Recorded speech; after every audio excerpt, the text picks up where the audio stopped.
By late summer of 1790, Vincent Auger and his companion Jean-Baptiste Chavannes left France to return to Saint-Domingue.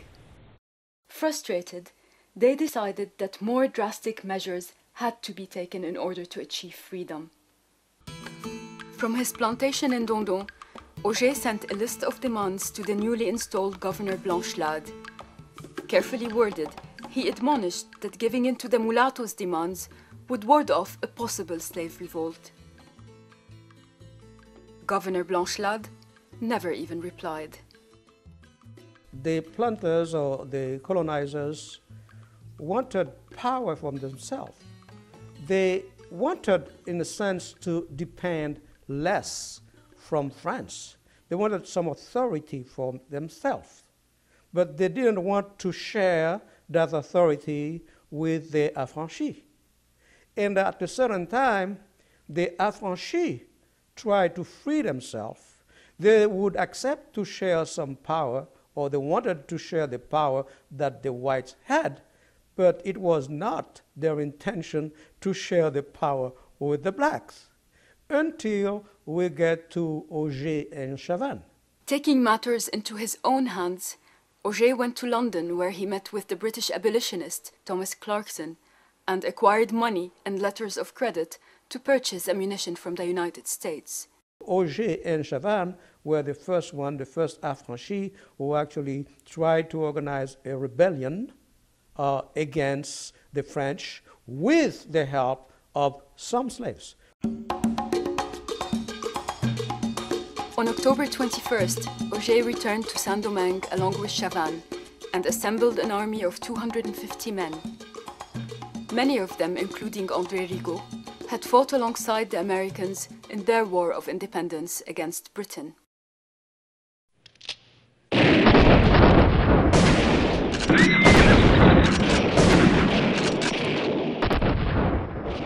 They marched on Le Cap, near Grand Rivière, and had great success in routing an army detachment of 600 from Cap François. News of mulattoes killing white planters caused hundreds of whites to enlist into the army. Under the command of Colonel Vincent, they launched a massive counterattack against the mulattoes.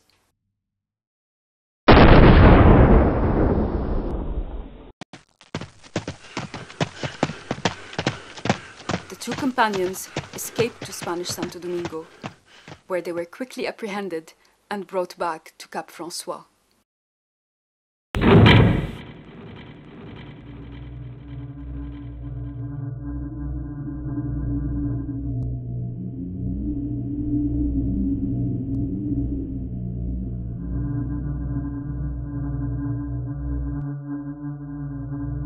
After 2 months of torture and extensive interrogation, the two leaders were condemned to death.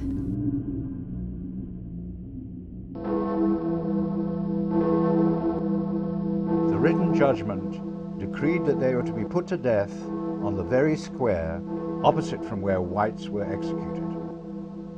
Thus they were led by the executioner to the main door of the parish church, bareheaded and in their shirts, tied by a cord round their neck, and there, on their knees, with wax candles in their hands, to confess their crimes and beg forgiveness.